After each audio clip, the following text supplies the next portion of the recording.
Welcome to our presentation to learn more about starting an IP-based business, featuring the story of Paratek Microwave and Dr. Somnath Sengupta. This brief video will provide an introduction to the considerations and strategies one might think about when choosing to start a new business, as told through the experiences of Dr. Sengupta, a former ARL researcher and inventor turned successful serial entrepreneur.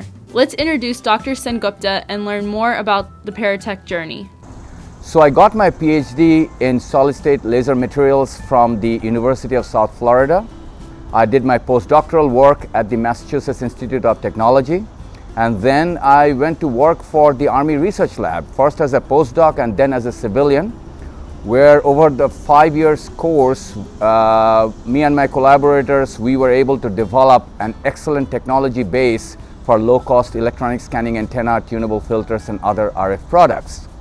And then in 1998, we licensed that technology from the Army Research Lab, and we started a company, Paratek Microwave, that was venture capital funded and eventually was acquired by BlackBerry. Acquired by BlackBerry? That's pretty cool. But how did you know it was a good idea to start a company? What gave you this entrepreneurial itch?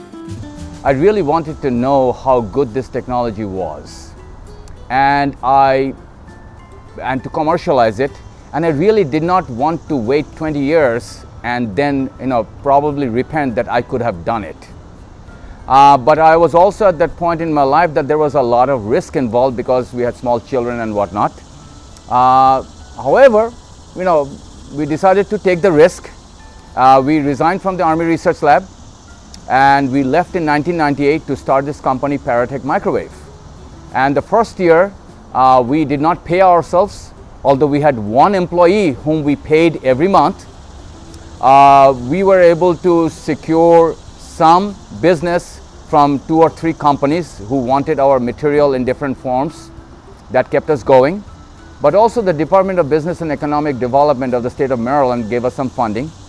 And then by 1999, the DARPA programs we had worked on before I left the Army Research Lab in creating those programs, they came to fruition.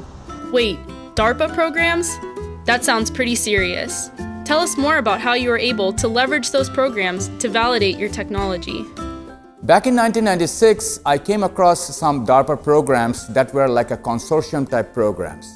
And I realized looking at it that this tunable dielectric material could perhaps offer the same kind of consortium and develop a technology base. So I talked to a DARPA program manager. I explained to him how I thought that this could become a program. And to my very pleasant surprise, a program was created. And it so happened that we, the team from ARL, applied into the DARPA program as subcontractors to 3 large primes for 3 different frequency applications, and we won all 3 of them. So that was a validation that this technology had a real broad application. Wow, it sounds like your hard work really paid off, Dr. Sengupta. But what was so special about your technology? What should budding entrepreneurs look for when assessing a potentially successful technology? So with regards to the, when I talk about that you really have to know what you're doing and the technology does have to have some differentiator. So here is what was so important about the technology. In the world of tunable electronic materials that change their property with application of electric field or current, okay, normally the materials either have very high power consumption, or in case of the tunable dielectric materials, their loss, electronic loss, their dielectric constant and tunability kind of go hand in hand. What we were able to do, we were able to, metaphorically speaking, decouple the dielectric constant and the loss so that based upon the composition, you can either choose a high dielectric constant, low loss, or a low dielectric constant, low loss, or a medium-sized dielectric constant with high tunability. And essentially, as you can visualize, these things can create different products. What we ended up doing from one material, we created a family of materials that created a family of products And that then became what one venture capitalist said was a platform solution. Your risk in failing in one product was mitigated by the advantage of having other products available. So much so that in the later years when Paratek was acquired, it was acquired for some of its fundamental benefits rather than one product or other. Platform technologies? That makes a lot of sense. It sounds like it's important for entrepreneurs and inventors to be nimble and agile in their business, including a willingness and ability to pivot into new markets and applications. What other advice might you give to a budding entrepreneur? So the question comes up, when you do a venture like this and you happen to succeed, what did you learn from it? Well, what I learned from it, I can tell you one thing for sure, that I would like to do it again. That's number one. And I am doing it again, working on starting companies for these young adults with autism, which is even a higher risk. But at this point, that's what I like. I like to take risks, calculated risks, do my homework, and then go at it. But importantly enough, surround myself with the right people. So those are the things I learned, is essentially there is no harm in taking risk, but we are all old enough to make some calculations of how bad the risk is, or how high the risk is, and how we're going to mitigate the risk. And then we have to be open to surrounding ourselves with the right people. Not take criticism personally. If people are criticizing you, even at your worst day, take a deep breath, listen to them, don't react, and then go back and analyze what they said, filter it, and then go back and talk to them to get more input. Okay? See if critics can be turned into friends, because they can really help. And speaking of risk and growing as a person, one of the big advice I give people is that if you want to take such a risk of starting a company, you should always talk to your spouse or your loved ones.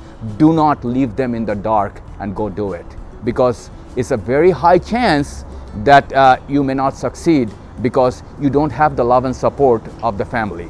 In my case, I was very fortunate because my wife was a co-founder of the company. Awesome! Thanks for the tips and advice, Dr. Sengupta. But back to the Paratek story. You mentioned that after separating from ARL, you licensed your patents in order to start Paratek. I know that patent license agreements involve a contract for the use of IP between two parties. But how can licensing be a strategic move for my new business? Why should I license technologies?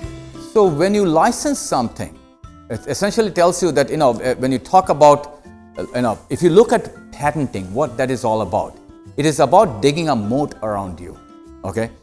If you think about the war technology, you dig a moat. One moat is not enough.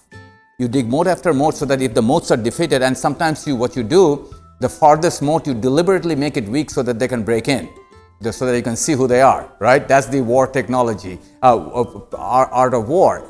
So licensing, essentially, if you license the basic technology, it now gives you the cover to build from there. And when we did our patents, this is one advice I would give inventors. When you do your patents, okay, when you're in the system, in the Army Research Lab doing the patents, just don't think it in your own little form. Think about what that technology can do and patent that idea too. Because in the long run, nobody buys the technology, they buy the application. Okay? So licensing strategy ours was to essentially buy, get the patents from the Army Research Lab that will form the basis, and then jump from there to create our own patents. So the strategy is very simple. You have a base, and then you build patents on that, and know-hows that stay with you. Thanks for the explanation. I see how strategic licensing can help me both protect my new venture, as well as allow for further research and development so I can continue to innovate. Any parting words, Dr. Sengupta?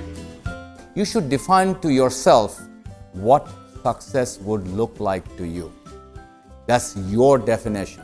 It may change, but you need to start with something, because once you get in front of an investor or something, don't try to flash impress them with so-called exit criteria, return on investment, or thing. No, impress them with your thought process to say, I'm the inventor of this, this is what it can do, and to me, this is what success looks like.